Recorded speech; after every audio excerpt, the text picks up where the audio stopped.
Well, hey folks, I believe that we are streaming. I don't have anybody that is in here in the office just yet. The fellas are going to be traveling back this evening, I believe, from Gen Con. So this is, I guess, my final Gen Can't stream. Not really. This is just your regularly scheduled live Q&A, so we're going to go ahead and get started with that.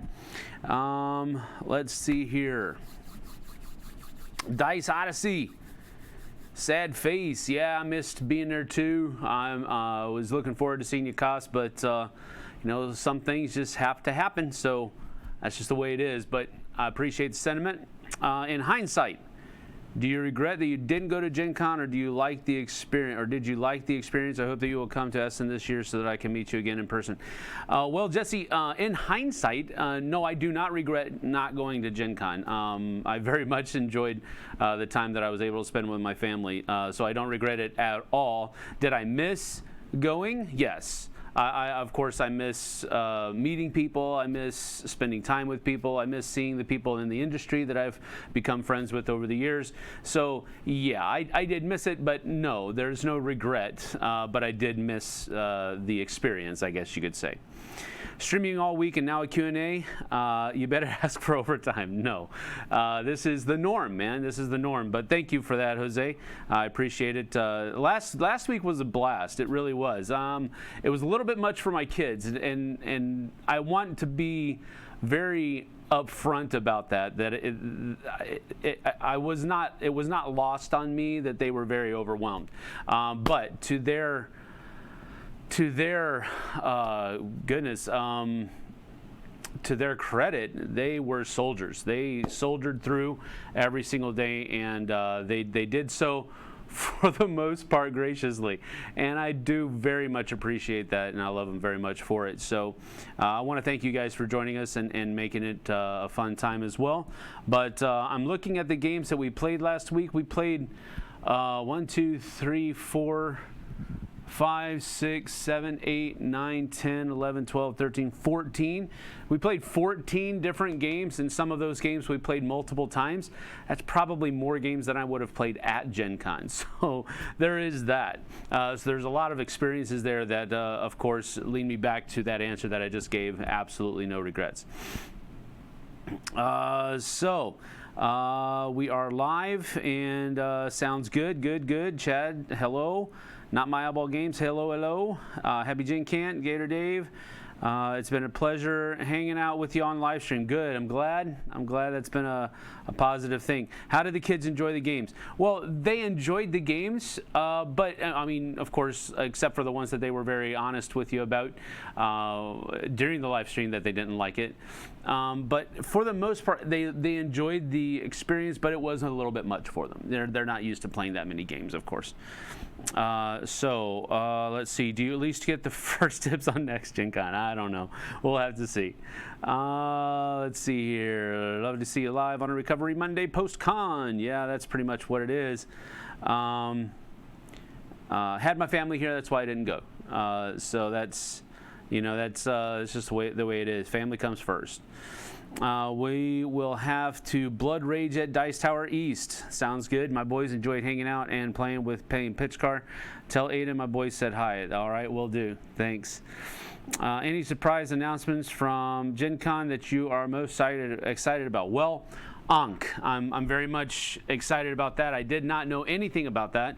They were very close-lipped about that, so at least to us. So I am looking forward to getting a look at Ankh and seeing how that fits into the Eric Lang trilogy of Blood Rage, Rising Sun, and now Ankh. But I do like the way it looks, so to speak. I haven't really taken a very close look at the miniatures and the board and all that kind of stuff. I've just seen pictures that people have been posting, and of course the announcement on Twitter about the game. So I'm looking forward to that one. Eric Lang's one of my favorite, if not my favorite designers. So anything that he puts out, I'm always willing to give a try to right off the bat. And you know, sometimes the theme's a little bit too too squishy, I guess you could say, too heavy for me, or just not in the right direction that I wanted, that I'm comfortable going in. So, but the designs are his idea of what is fun in a game is definitely in line with what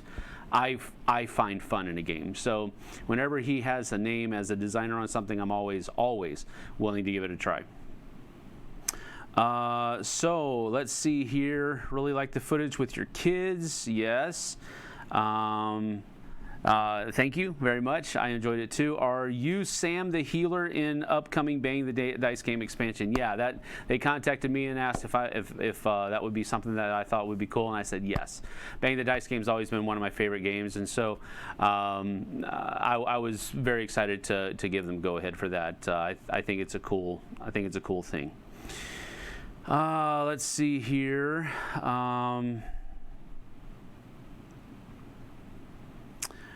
How did you like Terra Below? Koss asks. Terra Below is a really fun game. Of course, it brings back the vibes of the movie Tremors. But on top of that, there's all that campy, fun goodness that it has in it. So I really did enjoy it, and I'm glad to see it's getting a lot of positive buzz that's there. Let's see here. Can I ask what your top 5 fiction books are, please? Oh, wow. I, Jedi is one of my favorites. I really enjoyed that one. I put them as one, although they are 3 books, and that's the Thrawn trilogy. Really enjoyed that one. The Dragonlance Chronicles are some of my favorite books that I've read. And then, of course, I like the Lord of the Rings trilogy and The Hobbit, There and Back Again. So those are the kinds of things that I don't do a whole lot of fiction reading. So those are the ones that are my favorites. And I know that's more than 5 books, but it's a series more than anything else. Ankh the Kemet Killer. Well, I don't know about that, but we'll have to see. Are you a fan of Skillet or any other heavy Christian bands? Yes, I've seen Skillet in concert at Winter Jam 2018 last year. So that was they're a really great band. I really enjoy them. Theocracy is probably my favorite Christian metal band, and then after that, old ones like Holy Soldier, Striper. Striper's still putting out stuff. Their last album I think came out 3 years ago. So and it seems like Michael Sweet's voice has just gotten better. So and it's not necessarily Christian metal, but what was it called? The Sweet Lynch Project or something to that effect, where George Lynch and Michael Sweet got together for an album. That has some really good music in it as well. Bloodgood, White Cross, Golden Resurrection. Those are all ones that I've enjoyed, and I'm probably forgetting some as well. But Theocracy is definitely my favorite, and I just like everything they put out so far. Every single album is just filled with good songs, and they're they're straight down the line too. They don't mince any words about trying to put one foot in the world, one foot in the Christian realm. So I really like that about them too. Let's see. Do you think there will be any more Lord of the Rings style movies in the near future? Well, I've heard rumblings, and they could just be fake things, but I've heard rumblings of the Silmarillion coming out. But again, I don't know. That's what comes to mind. I wouldn't have even thought about this if you didn't mention it. I think I think Amazon is coming out with a TV show, an Amazon original TV show about Lord of the Rings. So there's that as well. Ever heard of the band Disciple? It rings a bell, but I don't recall any of their work, just from you mentioning it. Let's see here. Do the Dice Tower folks coming back from Gen Con have to be isolated and quarantined for 48 hours unless they probably infect the greater Homestead area? No, not usually. See, the thing with con crud is that it's avoidable if you're just a little bit, if you're a little bit, savvy on what you need to do to keep those germs at bay. Little thing when I go to conventions, it's little things like whenever I see a hand sanitizer, I don't have my own hand sanitizer, but more often than not, I have carried it in the past. But whenever I see a hand sanitizer, I do that. No matter if I just wash my hands or not, I go ahead and use hand sanitizer whenever I see it. I don't put it on every 5 minutes because that can actually not be very good for you. But whenever I see hand sanitizer, I use it. And I always take vitamins every single day. I use the little gummy vitamins that you can get at Walmart that are very inexpensive. And I just take a whole bottle of them, and I take 2 every morning. And if I feel like I'm getting sick, I'll take 2 at night as well.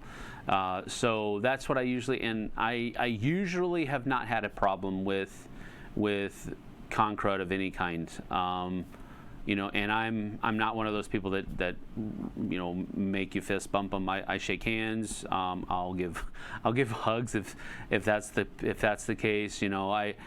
And I've never had it. Now, it could just be that my immune system is different than yours, but I think vitamins and hand sanitizer and just being mindful of the fact that you're shaking hands with a lot of different people from a lot of different areas, washing your hands whenever you come out of the bathroom, that is nasty if you don't do that. If you don't wash your hands when you come out of the bathroom, shame on you.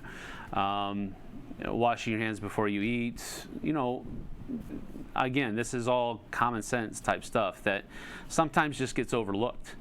But I've had very few instances of con crud, and I think most of it is because of the little things that I try to do, and I'm not perfect at them, but I try not to rub my face if I've been shaking a lot of hands, that type of stuff, until after I've washed my hand or used hand sanitizer. It's just little things. Con crud is not inevitable. It is definitely avoidable. You just have to take certain steps. Let's see here.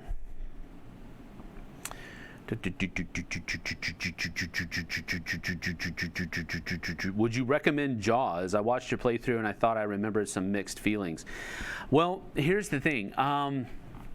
It really depends on the play. I think it can overstay its welcome if you have people who are playing the mechanisms more than they're playing the game. If you try to play the game thematically, which is the way I think it should be played, it's not going to overstay its welcome. It's going to be very fun. It's going to be very light. But if you have somebody that gets in there and overanalyzes their moves or tries to double guess this and takes a long time with their turns, figuring out what they're going to do, I usually don't like 2-act games. This one was enjoyable to me because first of all, the setup for both acts was not very much at all. It seemed daunting at first, but once I understood everything that is involved in the setup for Act 1 and Act 2, it went really quick. Mainly because I have them separated in baggies, so the Act 2 stuff just stays in the box until we're done with Act 1. And then the Act 1 stuff comes out and it's very quick to set up. So to answer your question, yes, I could recommend Jaws, but again, that's just based on my experience with it. You may play it and have a completely different experience. But we do have that live play out there, so you can go take a look at it and look at it, objectively from your point of view, and go from there. But I think the second act can overstay its welcome because it's a lot more random than the first act is. The first act is very logical and deductive. The second one, there's a lot of dice rolling in it, and it depends a lot upon the luck. But the combination of those two, for me, is good. But I can see how the second act might overstay its welcome a little bit more than it should because it's just more random. You could have great strategy going in and the dice just poop on you. There's just nothing you can do about that. But I did enjoy it. I would recommend it. But again, that always has to go through your own filter first. Amazon is doing a Lord of the Rings series. Yeah, that's cool. Did you enjoy Jaws? Yes, I did, and we'll be giving more thoughts on that later on the review. So we'll come back to that. Well, Tom Z and you do a back talk about your top 10 anticipated game list for Gen Con. I don't know. Yeah, maybe. I don't know what we're doing this week for our back talk because Tom hasn't decided yet, but it might be some of this, like a debriefing, Gen Con debriefing or post thoughts or whatever, afterthoughts, something like that, but I don't know what it's going to be. He hasn't really decided yet. Project 86 is an awesome Christian metal band. Watch the video Spy Hunter. Okay, we'll do. Look at it. We'll look at it. What? Oh, it jumped on me. Here we go. What did you think of an upcoming Christian themed game called Deliverance? I played that at Dice Tower West in Vegas this year, and I really enjoyed it. I really had a lot of fun with it. I like the artistic design that he's going with. I think the game looks great. It plays very good as well. So I think that's a huge up and comer for Christian themed games. I really think it's going to be cool. Was asked to check it out, but I wasn't able to, sadly. Tisk, tisk, tisk. Why are there no great games about Byzantium? And do you like Belisarius? I don't know why there needs to be a game about Byzantium. And then I haven't played Belisarius.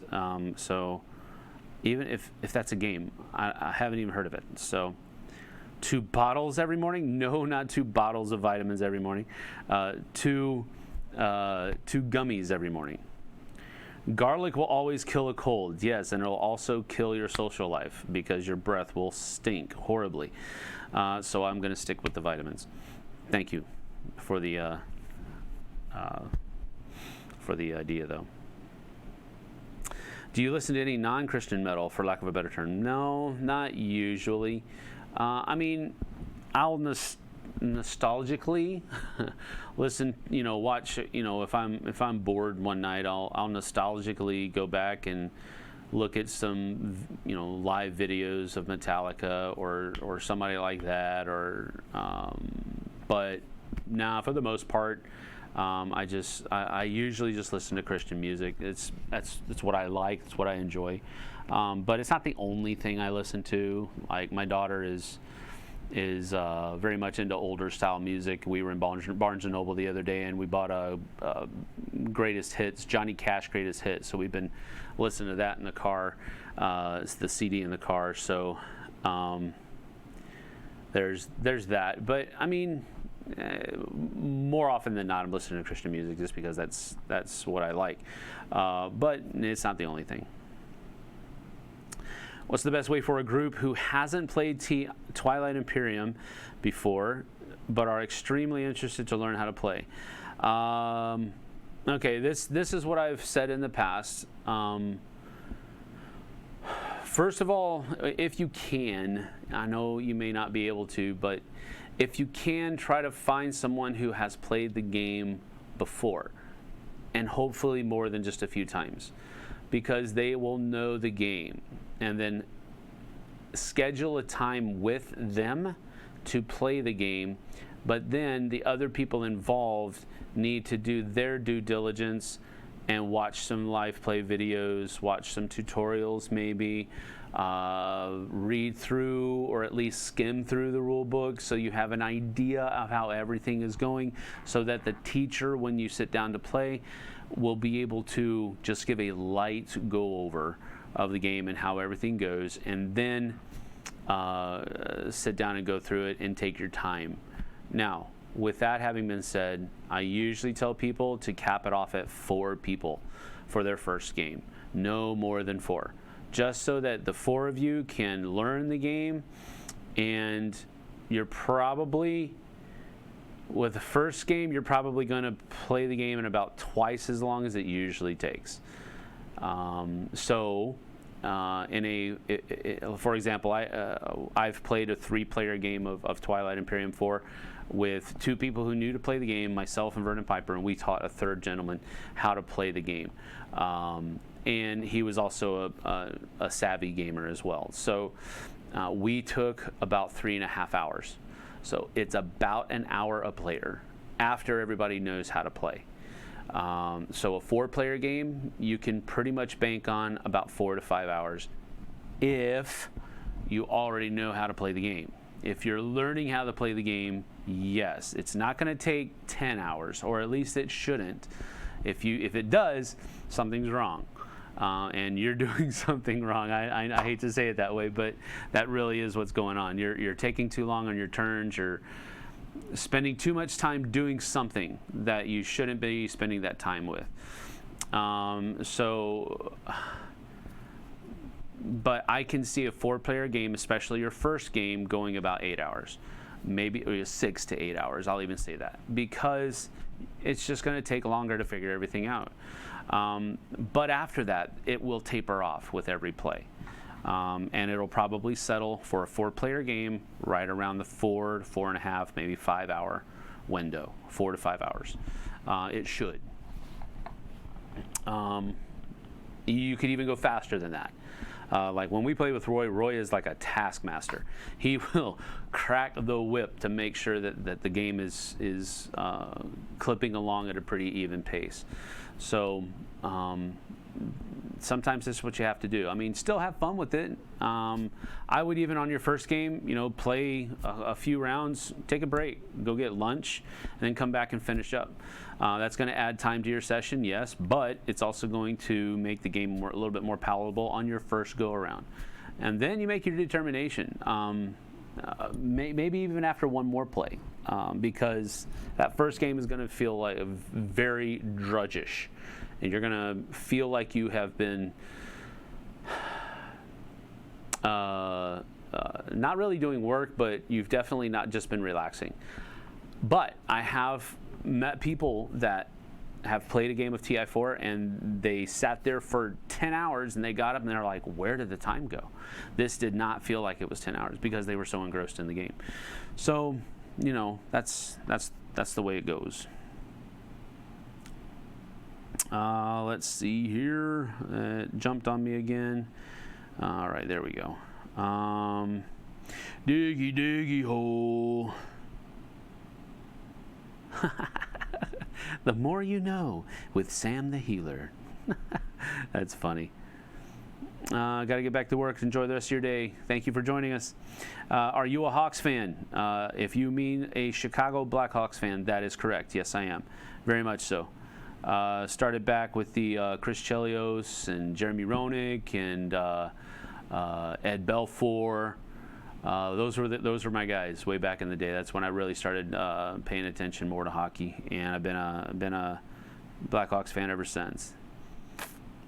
The thoughts on Trudvang Legends. I haven't actually been able to play it. I've only seen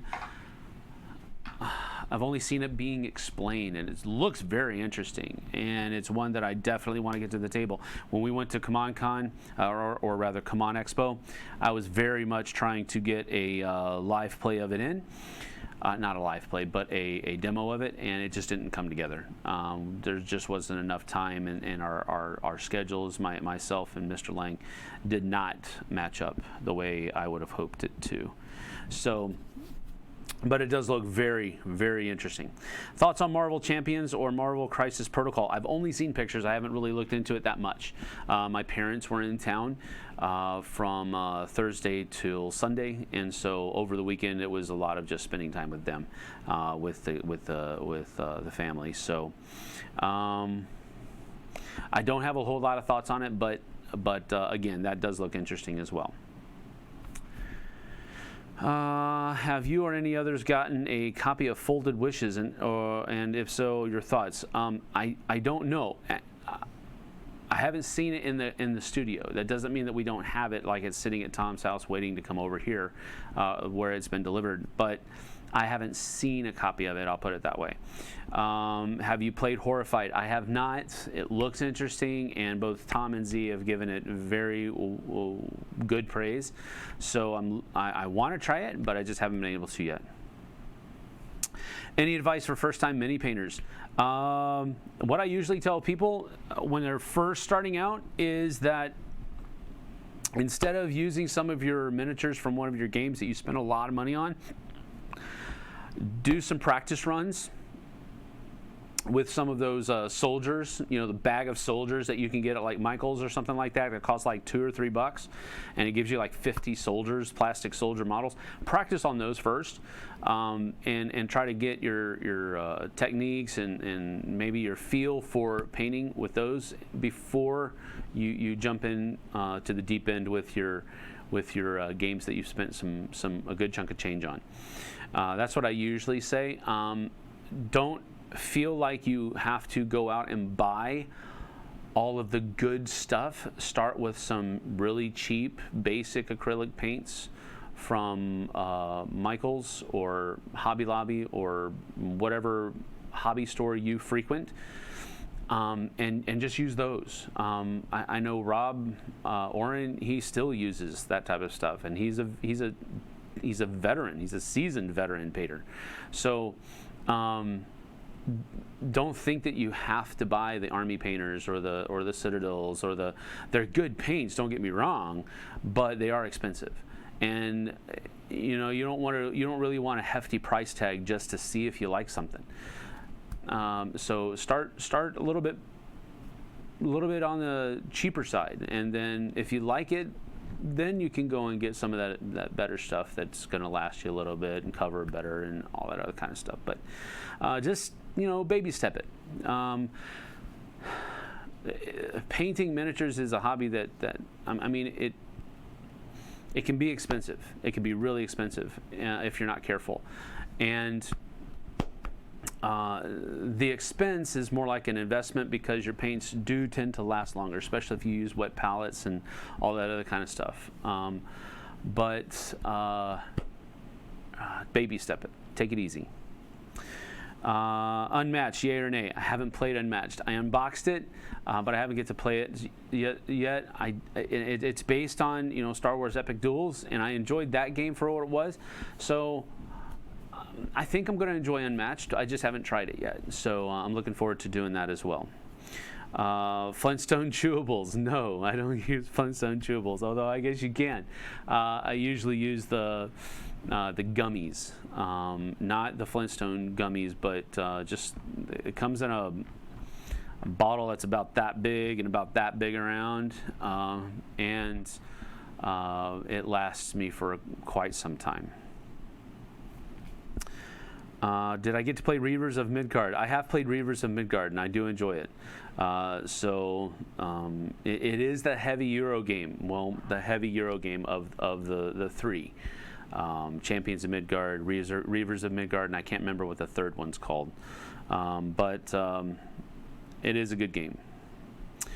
If you keep a 12-foot radius of foul garlic haze around you, then your chances of catching something go way down. Yes, Gator Dave, that is true. If you fill your mouth and pores and everything with that garlic smell, then yes, people will not stay around. Favorite Command & Color series? Command & Color games. Command & Color is the series. It's definitely Memoir 44 is my favorite.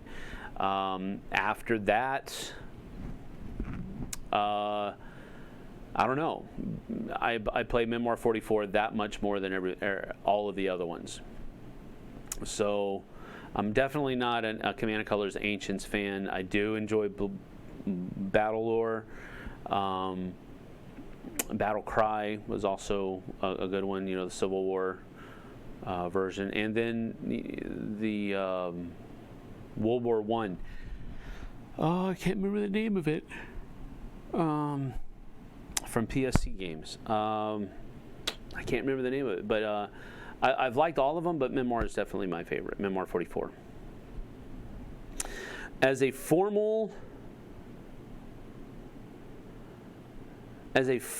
Universal employee, I'm really interested in Horrified.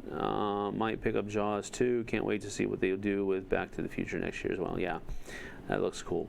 Is it safe to blind buy games at the store that just look interesting, or are there lots of duds out there? There are a lot of duds. I would definitely put in your time doing a little bit of research, because you can save yourself, $50-$60. Because I mean, even if you try to resell it, if it's a dud, more often than not, people are going to know that it's a dud that you're going to be trying to resell it to. And I don't know, you're just not going to be able to get your money back. So I would definitely put the time in and not blind buy, unless if you know the company, or like you're familiar with the company, or you're familiar with the designer or something like that. That's a little less of a blind buy, but I mean, just going in and saying, hey, I don't know anything about this company, I don't know anything about this designer, but hey, the pieces look cool. Yeah, that's kind of iffy. That's kind of iffy. I probably wouldn't do that.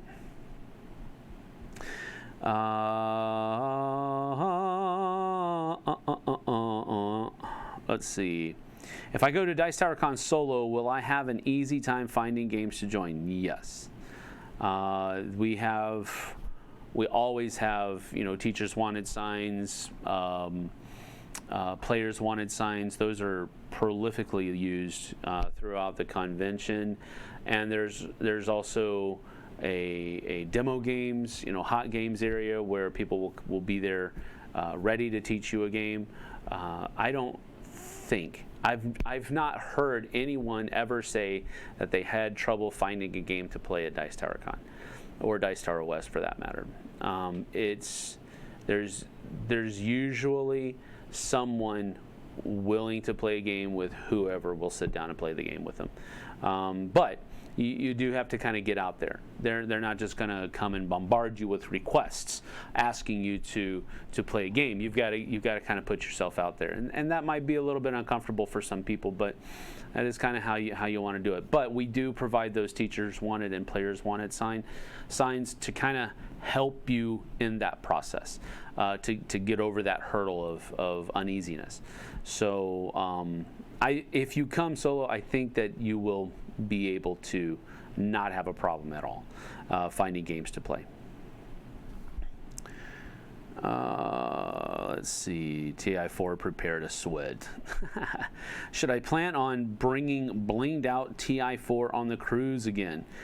Well, Gene, if you want to, I know that the people that you played with were very appreciative of that. That was a really cool thing. It was also fun to come over and look at it set up and watch you guys play for a little bit. But that is always up to you, Gene. Always up to you. Ankh is all my command money. That's probably true, Yogi Bear. Have to go. Thank you, Jesse. That's probably a while ago, but we'll see you later. What is your most played game of 2019 so far? I don't know. I don't keep track of that stuff. I know we have the app for Board Game Geek, and there's other ways to keep track of games that you've played and all that kind of stuff. But I just don't keep track of it, so I don't know. Sorry. Multivitamin gummies from VitaFusion. Yeah, I think that's what they are actually. Chad, good job. 2 every day. That's right. Paint advice. Christopher Bragg says, I recommend paint to play. Don't drag yourself down comparing your paint jobs to full-time painters. That is absolutely correct. If it looks good from tabletop distance, you're doing it right. And that's a good, very good advice for beginning painters. Don't expect to be able to provide the same kind of quality that these people who make a living at painting miniatures. It's just not realistic, and it's not fair for yourself. Just paint it to where you like the way it looks and you think it makes your game look better. Period. That's all you need to worry about. Do you have a favorite pack of dice? Nope. How many Viking gut punches did it take you to steal a prototype copy of Ankh off Eric with your long distance teleporter? Is that why you were hosting Gen Con for plausible deniability? That's a good story. It's completely false, but that's if I needed. Wow. Yes. Okay. A minefield of duds. Yes, that's probably going back to the question of blind buying. Definitely a store is a minefield of duds. You have to be careful. Now some shop owners will do their due diligence first because they don't want to buy a dud, even at wholesale prices, to put it in their store because they know they're going to have a hard time selling it. So good store owners will do their own research that will take care of some of the risk that you're taking on by purchasing a game. If it's on the shelf, it's possible, again, with good store owners, that they've already done their research and they know that this is a game that people like and it's a good game and people are going to want to buy it because they don't want to have dead inventory. So, I've heard store owners, like the one that's popping into my mind right now is Millennium Games up in New York. I know they do their own research. Their owner is very invested in keeping the stock that he has in the store moving because that's his business, that's his livelihood, right? So he does his own work as far as that's part of his job, is figuring out what games he's going to have on the shelves, and he does that. I've heard him talk about it. So store owners, if they're doing their job properly, they're taking some of that risk for you because that's the risk that they're putting on, that they're buying games that they're going to put on their shelves that they need to move to pay the bills. But that doesn't mean that they're going to have a game on their shelves that you like. So blind buying a game without doing any of your own research is risky, and you could just be throwing 50, 60, maybe $100 down the tube just because, but so I wouldn't do it. I do not have a, looks like it skipped down a little bit. No, here it is.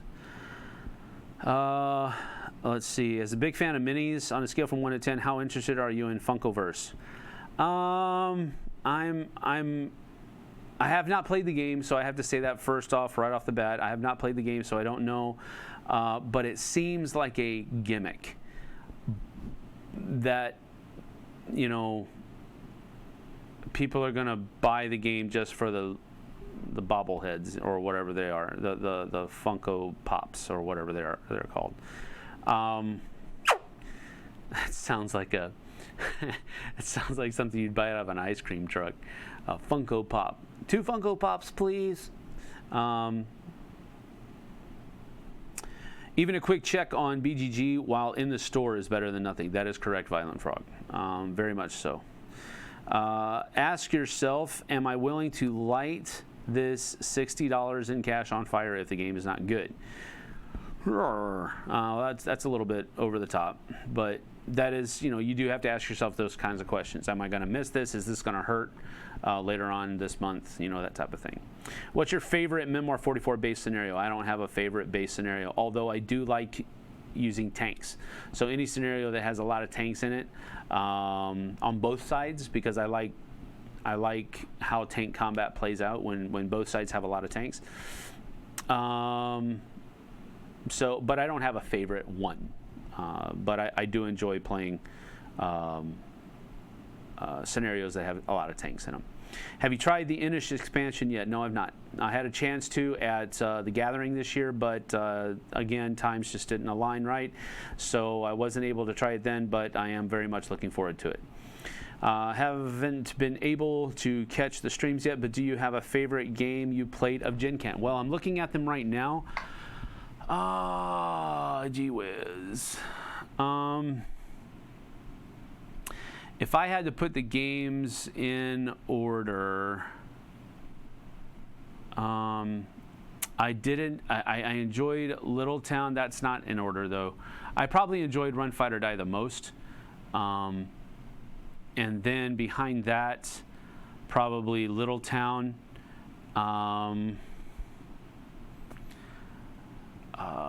Woolly Mammoth, Jaws, Ticket to Ride. Those are not really in order, but I enjoyed. My favorite one probably was Run, Fight, or Die, just because I really enjoyed it on the first go around, and they didn't really change a whole lot. I have also played Run, Fight, or Die with a solo mode, and I enjoyed that too, although not as much as playing it with other people. But it's got a pretty decent solo mode in it as well. So yeah.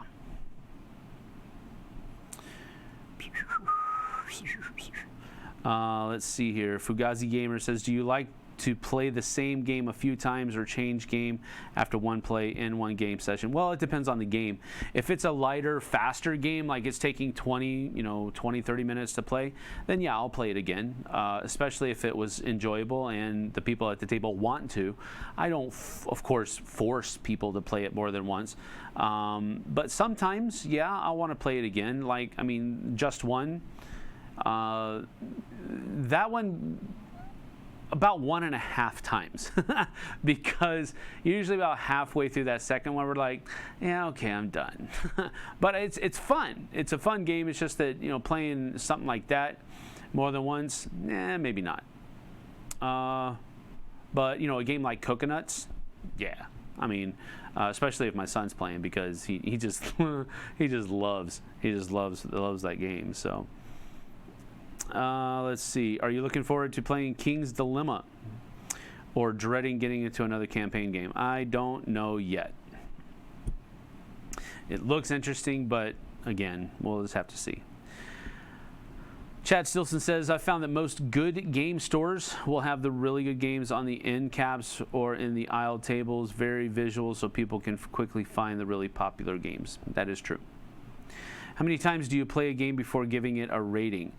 Well, I do my first impression videos more often than not. You could call that a rating, but usually even in the videos, there are things that I'm apprehensive about. There's things that I'm excited about. There's things that I want to try again. It's that kind of thing on a first impression. So I really don't give it a rating after one play, but it usually gets categorized after one play.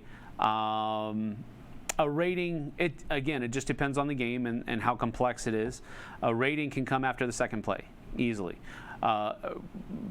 Truthfully, a rating can come after the first game. If I play a game and I hate it, it's getting a rating. I'm done. I'm not going to play it again. But if there's any part of the game that I enjoyed, I usually want to play it again before I actually, give it some kind of rating. At least, so I guess to answer your question, at least twice for it to get a rating. If I'm just saying, no, I don't like this game, I'm never playing it again, you can't make me, then that can be after one.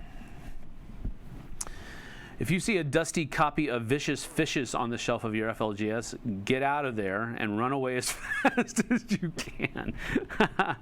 Well, that's probably indicative of the store not doing its own job there, but there you go. Caveat emptor, a good store owner. Caveat emptor? Is that a screen name? That's got to be a screen name. But yeah. Neo Closet Otaku said it good. A good store owner will do the curating to a certain extent, but ultimately he or she cannot know what you as an individual will enjoy. That's your responsibility. That is true. I have not played Foodies from Come On yet. I want to. It looks good. It looks good. It looks like an interesting game, but I just haven't played it yet.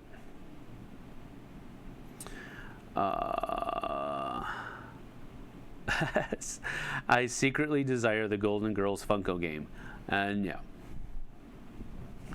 My local store lets you rent games, so that can help you. If you're unsure about a game, you can pay just a few bucks and not be out the full price if you didn't like it. Oh, that's a good idea. That's a good idea. How do they? I guess they have rental copies of every copy of the game that they have. That's interesting. What are a couple of your most played games of all time? Whoa. Well, if we're counting like digital plays, I would imagine Catan and Small World and Ticket to Ride are way up there because I used to play those things a lot. I used to have an old PC copy of Catan that I used to play a lot because you could get a game done with, in half an hour, easy. Same thing with Small World and Ticket to Ride because they have those fast forward buttons that fast forward you through everybody else's turn. So that's those are probably three of them. I played a lot of that one that Z likes a lot from Portal. Hexes, and you're placing them down in different units. I can't remember the name of the game. What in the world is wrong with my brain this morning? Oh, caveat emptor, let the buyer beware. Okay. Do you have a structure to how you explain rules to people? Usually, I will tell them how they're going to win the game first so that people will understand the goal. And it could just be going over the end scoring page first and telling them you're going to get points for this, and this. Then this is how you play the game, and this is how you're going to get all of these different things that are going to give you points at the end of the game. That usually works well so that people have an idea of what they're shooting for as you explain the rules. At some point during the rules explanation, though, I usually say, that's the gist of what we're doing. Now let's get into it. And as we're continuing to play the game, okay, now that we're in this stage, now you can do this and all that kind of stuff. But it really depends on the game and the structure of the game itself. I also try to follow the rule book as much as possible, just so that if there are questions, I can go back and say, well, I talked about it here, and that's where the answer is. Neuroshima Hex, yes, thank you. Let's see here. Favorite 4X game other than Twilight Imperium? I don't play a whole lot of 4X games.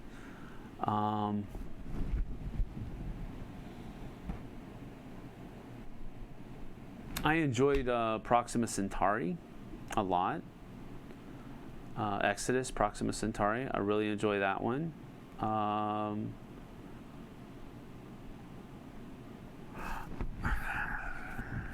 But I guess that's about it. Sorry. Good morning, Mawkish Brody. Mawkish Brody. I got it.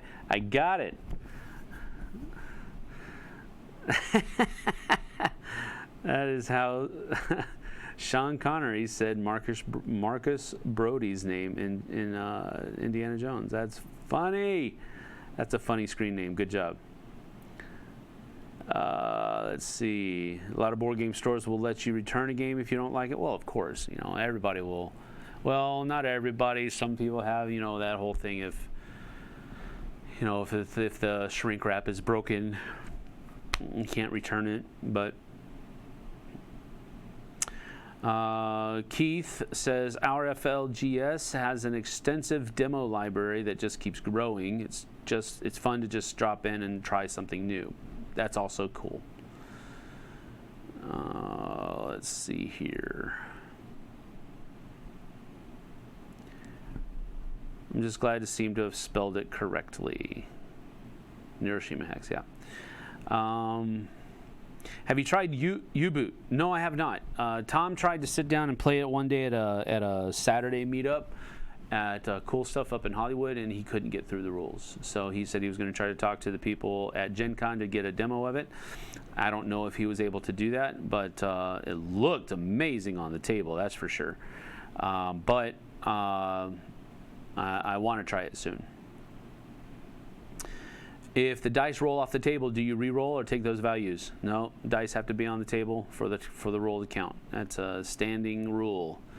Game cafes are another source if you're lucky enough to have one. Also, gaming con libraries. These are all good ideas for, albeit they're pretty cumbersome ways to get around the blind buy idea. But do I have a favorite Civilization game? No, Chad, I don't. I'm sorry. It's that whole Civ game thing is strange because I like Civ games, but at the same time they're usually long, and so I don't get to play them very often. And so when I play a Civilization game, whatever it might be, it's hard to come back to it, so I have a harder time remembering why I liked it or if I liked it. And if I can't remember whether or not I liked it, it usually falls into the category of forgettable. Now, it doesn't mean it was a bad game. It's just means that for me it was forgettable, which means I'm probably not going to return to it. Do I have a favorite no, read that word wrong, sorry. What would you do if a large portion of your primary game group is addicted to an app like Pokemon Go while gaming?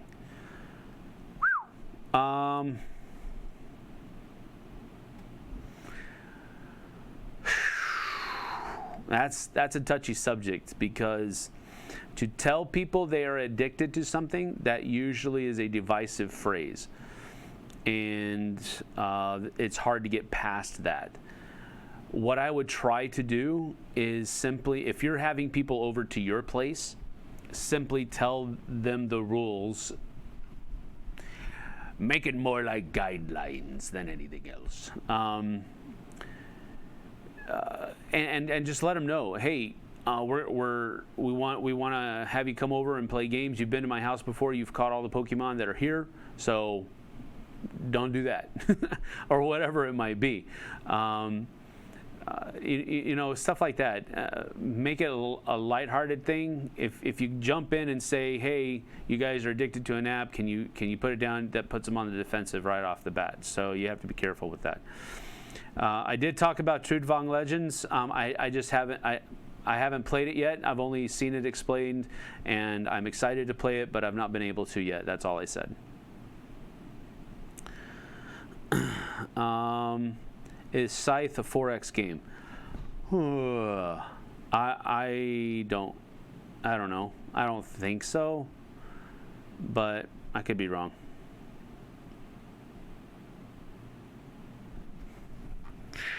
What do you think is the hardest game to teach? Well, TI4 is definitely up there. I mean, if you have to ask people to watch videos before you come teach them how to play, that's pretty much a good moniker that it's a hard game to teach.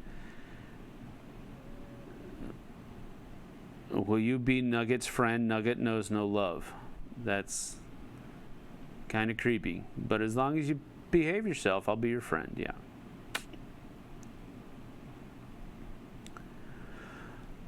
Scythe is, yes, but the designer is hesitant to market it as such because combat isn't meant to be a focus. And that's why I really wouldn't consider it to be a 4X game, because it isn't a focus. You can actually not do any combat at all and be a front runner in Scythe. So I would be very hesitant to call Scythe a 4X game. I guess technically it is, but I don't look at it as such. I do like Scythe, yes. I do like Scythe, but I just don't consider it a 4X game. Can you think of a good character advancement leveling up game? I'm looking at Pathfinder adventure card game for this reason, but am unsure. I don't know. No, I'll put it that way. There are some I guess I just don't understand. I mean, Pathfinder adventure card game is good. I guess. Are you talking about advancing your character over multiple plays of the game or within itself?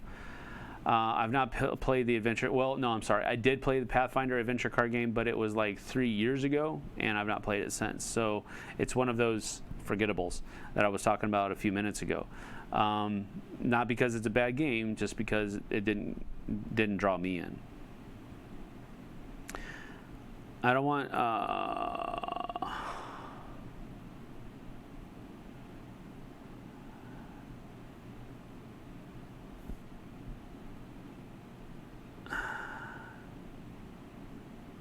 Wow, that's kind of a strange, out of place comment. Austin Carpenter says, I'm done with the NFL because, in my opinion, it's rigged, so I'm going to watch NHL this fall and winter.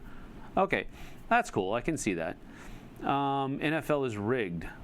You know, I worked with a guy. He was a very good friend of mine, and we used to have talks about this, where we would talk about how, for example, you know, Team A wins the first 3 games of a series hands down,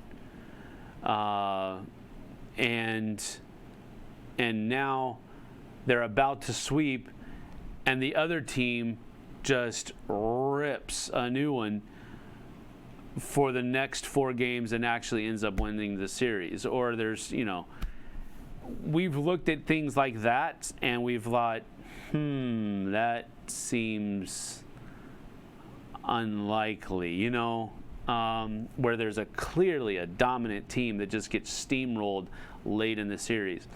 And I get the whole any given Sunday type idea where anybody can win at that level at any given time, but really, we used to have conversations about that all the time, where it just felt like something was wrong, something was a little bit off, where you couldn't put your finger on any one particular thing that was like empirical evidence that something was definitely rigged, but it just felt like it was. We used to have conversations like that all the time, so I get how you feel.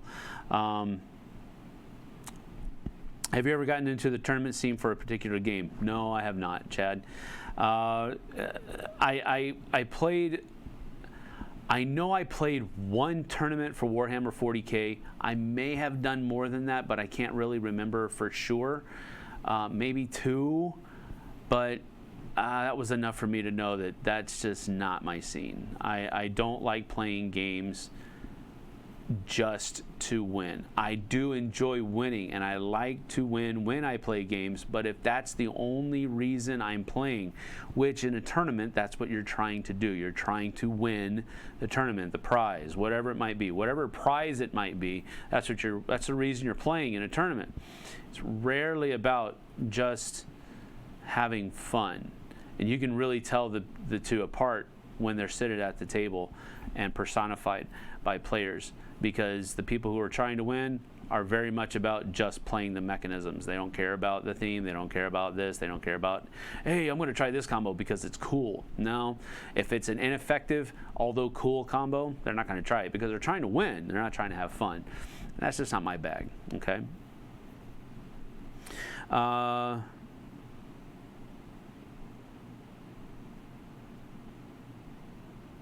I've tried to find a source of how game weight is measured. Is there one? Well, the Geek does have, BoardGameGeek.com does have a weight meter, I guess you could call it. I don't know how reliable it is, because the people who frequent Board Game Geek are usually usually gamers, and I found that a lot of gamers will skew their heaviness of a game to the lighter side, because for them it's not as heavy as it would be for somebody newer to the hobby. They're familiar with the mechanisms, and so it doesn't seem as heavy. But you plop that same game down in front of a new gamer, and their mind explodes because it's so heavy to them. So I don't know how accurate it is, but they do have one on the Geek.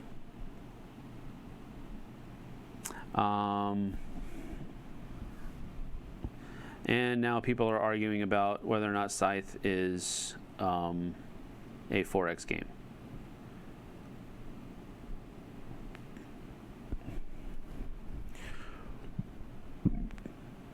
What's your favorite game for kids around 6 or so? Starberry Studios has a lot of really small, neat, easy to learn games that it's called Starberry Studios. That's the production company. They used to be part of NSKN Games, and now that they are NSKN Games is Board and Dice. I don't know if Starberry Studios is still affiliated with them. I think they are, but Starberry Studios, look into that production company. They put a lot of family weight games that would probably fit well in that age 6 or so. Big fan of your page from Romania. Nice to meet you, Gabriel. I have a curiosity. So, bad is Game of Thrones board game that is not in your tops. Okay, well, it's not that Game of Thrones is a bad game. It's just that I don't enjoy playing that game. It's very much like, I'm assuming you're meaning the board game. It's very much like Diplomacy, where it's a very mean game, and I don't like very mean games. So that's why it's not tops. I have played it in the past, and I have enjoyed it in the past. It's just not one that I come back to very often, hardly at all, because of how mean it is.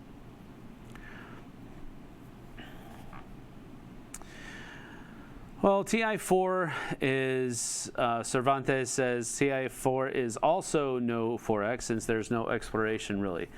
Yeah, well, exploration in TI4, I believe it was the Distant Suns expansion where you had to flip over a tile and then you got a reward, or you had to fight some people, indigenous peoples or something to that effect. I think exploration is to the forefront in that expansion. The problem with that expansion is that you could really get hosed by having a whole bunch of negative effects on planets in your area of the board, while somebody over there had nothing but rewards on their planets. So that gave them a definite advantage in the game. So that's one of the reasons why I didn't like Distant Suns very much. The exploration in TI4 without Distant Suns is simply abstracted away. You are moving out to different planets and settling them, and you're using their resources. Okay, so you are exploring. It just isn't in your face like with the Distant Suns expansion was. Let's see. After painting your minis, do you apply any protectant or leave them as is? It depends. If I feel like I need to, then yes, I do. I do have a can of sealant ready to go, but I don't always do it. Thoughts on Ankh announcement, final installment in the Eric Lang trilogy? As I said earlier, I am looking forward to giving it a try. It looks really interesting. I have not given a very detailed look at it, but I am interested in giving it a try because, hey, Eric Lang designed it, and as I said before, he's one of my favorite, if not my favorite designer. All right, so let's see here. Did you discover any abstracts recently? You know, I played one called Geometry Strategy or something like that, and it was kind of a dud, but I'm going to be playing it some more before I review it.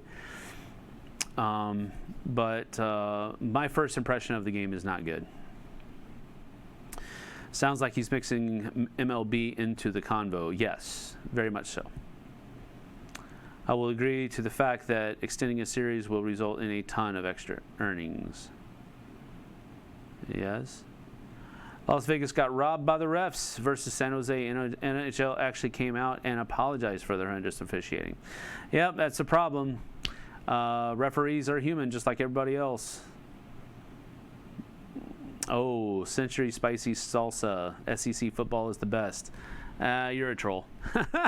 That's a very divisive statement. My favorite team is Bama, so I'm with you. I get it. But you probably made a whole lot of people angry with that statement. Maybe not here, but you could. Knowing the personality type of athletes, coaches, I think rigging a game would be extremely difficult conspiracy. Possible. Yeah, you're probably correct, but some things just don't feel right. If it is rigged, it would likely have to originate with the officials, possibly. Did you see Spider-Man Far From Home yet? Yes, I did. What did you think of the next phase of the MCU? I'm not going to read the rest of that. We can talk about that some other time. I don't like, because it's still a new-ish movie, so be there. All right, totally with you about the tournament scene. Found myself being more aggravated while playing than enjoying it. That's right. And one of the things that I found is that no, I'm not gonna talk about it. Well, see, the thing with tournaments is that you have different people coming together that play the game in different areas more often than not, and they get used to playing the way that the people in their regular groups play. And so when that kind of contrasts with how you play the game and how you have interpreted it, you ask people why, and then you're just trying to understand, well, why are you doing that? You're not supposed to do it that way, because this is how you're supposed to do it. And then it becomes, well, you're accusing me of cheating. No, that's not the case. It's just a uncomfortable situation. Tournament play is just uncomfortable to me. And so, yeah, I just don't like it. Do you think the board gaming is becoming more and more popular, except in mainstream every year? Maybe, but I don't know how much of that is willful perception and how much of it is true. I think because we're in the hobby, we want to see it grow, and we want to see it get more popular, and we want to see it, become more mainstream. And I think that might be happening, but I don't know that it's happening to the extent that we think it is. I think that it's more a perception that we want to see, and so we're trying to shoehorn it in. Like, we're taking this one article that was written by, Podunk newspaper in Backwater, USA, about board games, and we're saying, see, it's becoming more mainstream. No, not really. But the Green Bay Packers played Catan. Yeah, but was that a PR stunt? Or is it something that they really just do? It's stuff like that, I really want to not give more credence to something than is really happening, and that's a hard road to walk on. Don't get me wrong, but I guess I'm just a little bit more apprehensive. I don't want to think that the bubble that we play and reside in is bigger than it really is. I'm just happy in the small pond that we have, and I have fun playing games with my family, with the friends, and that's all I'm really worried about. I'm not really concerned with whether or not the hobby is becoming more mainstream, because I don't really care if it is or not. I enjoy it, and that's what kind of matters. Did any of the Dice Tower guys get into Pokemon Go? Yes. Tom was into it a lot, and he and his daughters did a lot of that. And he would be at conventions, getting some of these, Pokemon that you couldn't catch here in Homestead, so that he could give them to his daughters, stuff like that. Did you get to play Funkoverse, Sam? No, I did not, Stephanie. Not yet. I'm looking forward to giving it a try. I said earlier that I'm kind of apprehensive that it's a little gimmicky. But again, not having played it, I don't know. That's just my first impression of it from what I've seen. But I want to give it a try. But thanks for watching, by the way. Marcus Brody, I bought Ghost Fighting Treasure Hunters per Sam's recommendation. That is a good one. It's very fun. It does have a roll and move, which I usually don't like, but it's very good for the kids. How highly do you rate Lords of Hellas with the Ameritrash genre? Do you think it will stand the test of time? I think it will. But again, any game kind of will ebb and flow depending on the group. You might have one group where they play Lords of Hellas every week, And then you have another group where they play it, twice a year, and they still think it's a good game, but they like playing other games as well. So I think it ebbs and flows, but yeah, I think Lords of Hellas is a great game. I really do. Favorite mat from Berkey and Game Toppers. Oh, I don't know them all by heart. I like the Viking one a lot.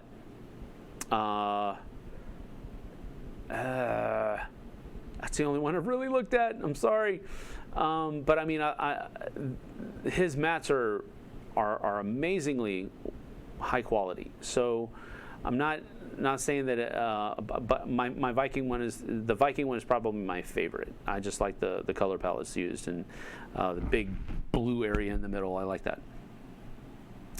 Let's see. You've been skipped twice, Carlo. Ask your question, Carlo. One of them.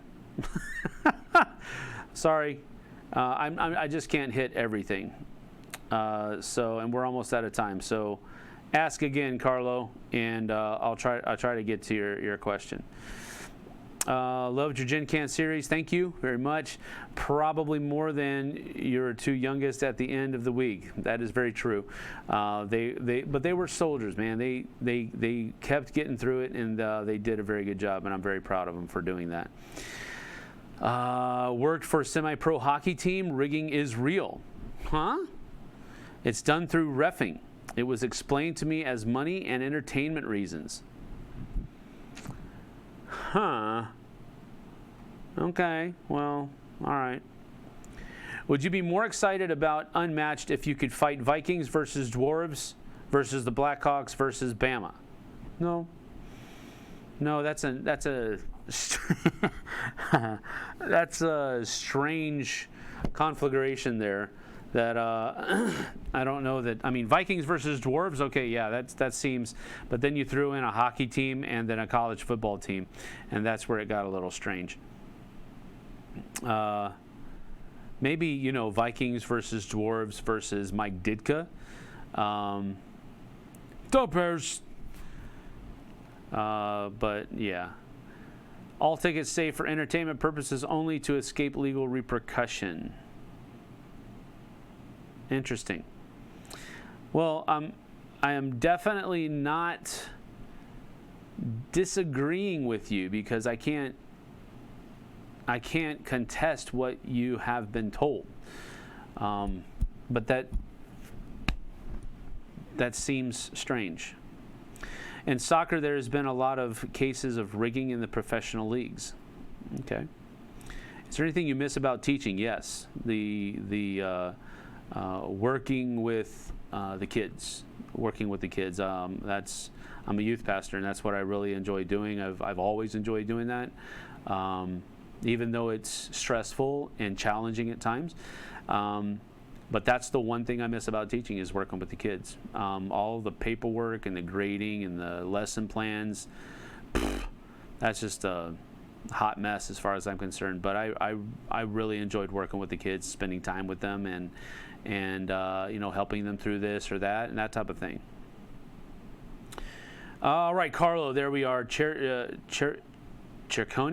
Is that Carlo Cerconi? What do you think about the Edge downfall? Do you think it's a bit underrated? I've not played the Edge downfall yet, so I can't really talk to you about that. Ask another question. You said you asked a couple that I skipped, so I apologize for that, but I've not played the Edge downfall. Bruce Lee can fight Bigfoot in Unmatched. This is true, and that's a cool combination, but how are you going to put an entire football team up against one person? Unless it's Mike Ditka.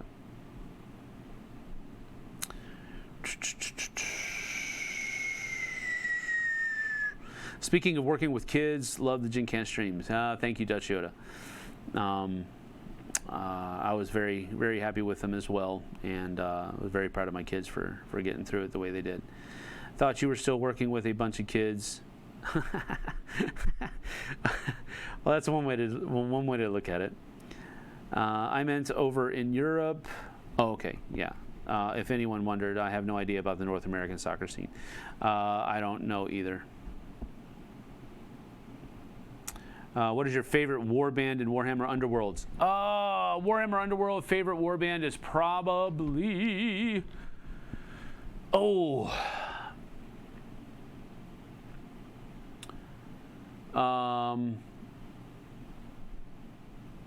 the Fire Slayers is probably my favorite. The Dwarven, that's probably my favorite, but I really also like using the Orcs.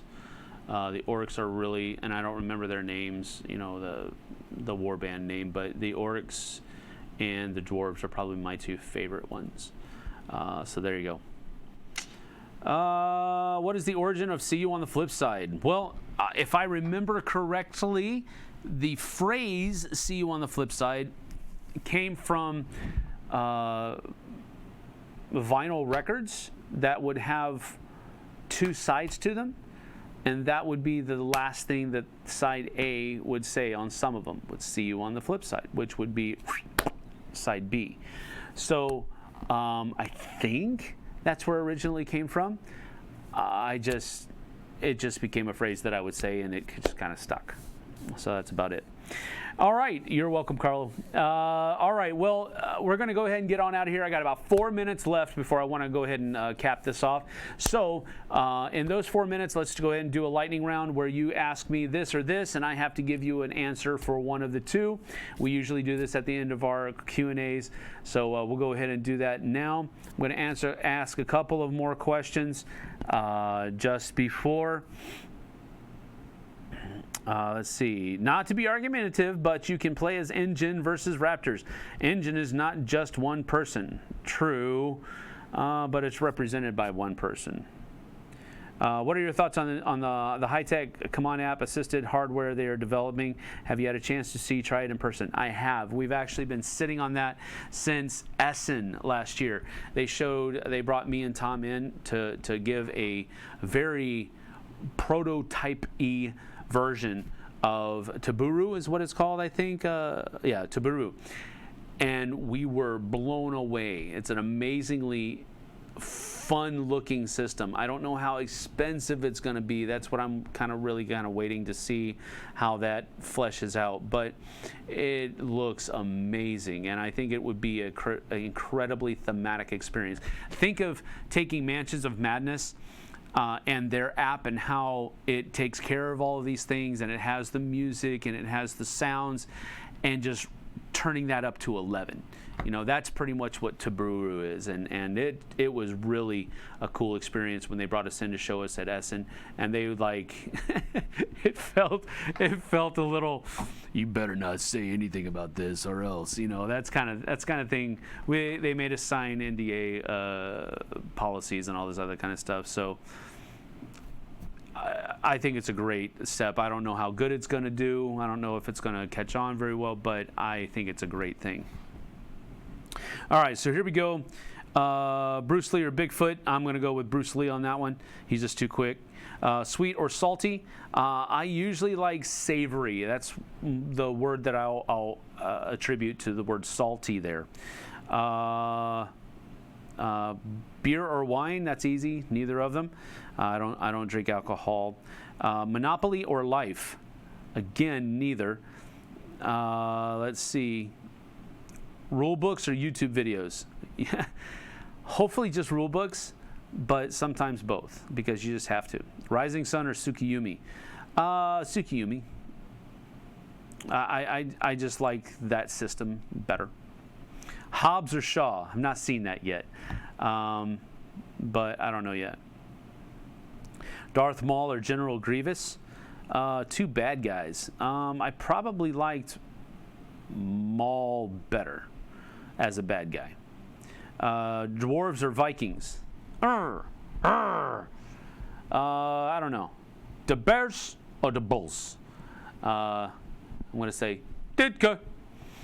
Have you heard anything about the Wallenstein Deluxe box? No, I've not. Wake up early or sleep early? Unfortunately, it's neither. I usually go to bed late and wake up later than I should have. Kimchi or bulgogi? That I can definitely say both. You have to have some kimchi while you're eating bulgogi. You have to have both. Dominion or Eclipse if you had to choose? Dominion, just because it's easier to play. Chocolate pie or shepherd's pie? Shepherd's pie. Not that big of chocolate. Not big of chocolate pie stuff. Pewter or plastic? Definitely plastic. Bob Ross or Bob Dylan? Oh, that's a funny conundrum. Bob Dylan always kind of creeped me out, so I'll go with Bob Ross. Mike Ditka or Walter Payton? What? They're never going to be at odds with one another. They probably were. I don't know. Gummy vitamins or con crud? Gummy vitamins. For the win. Jimi Hendrix or Jimmy Page? I'm going to go with Hendrix on this one. Not because his lifestyle or anything like that, but his guitar playing, I liked it a little bit better than Jimmy Page's. Bruce Lee or Chuck Norris? Come on, man. Chuck Norris? Actually, I like Bruce Lee a lot, too. Are you guys still planning on doing a playthrough of the new Atlantis Rising? Yes, we are. I don't remember exactly when it's planning. Ryan Sandberg or Ron Santo? Come on, man. And why did you put Ryan Sandberg? It's Ryan Sandberg, R-Y-N-E.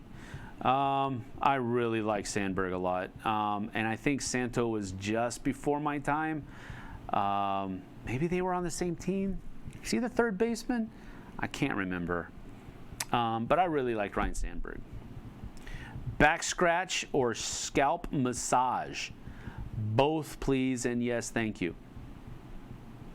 Wearing a cheese head or wearing one of Tom's crazy suits?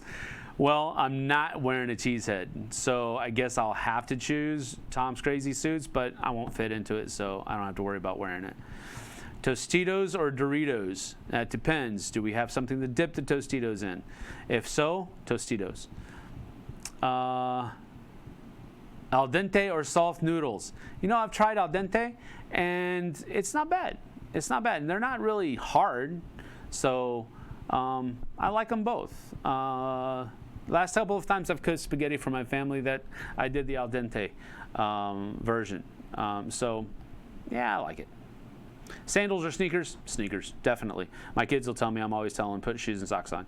But I don't want to. Yeah, put shoes and socks on. Why? Because it might rain, because we live in Florida. Chuck Norris, you lost all credibility to me. That's funny.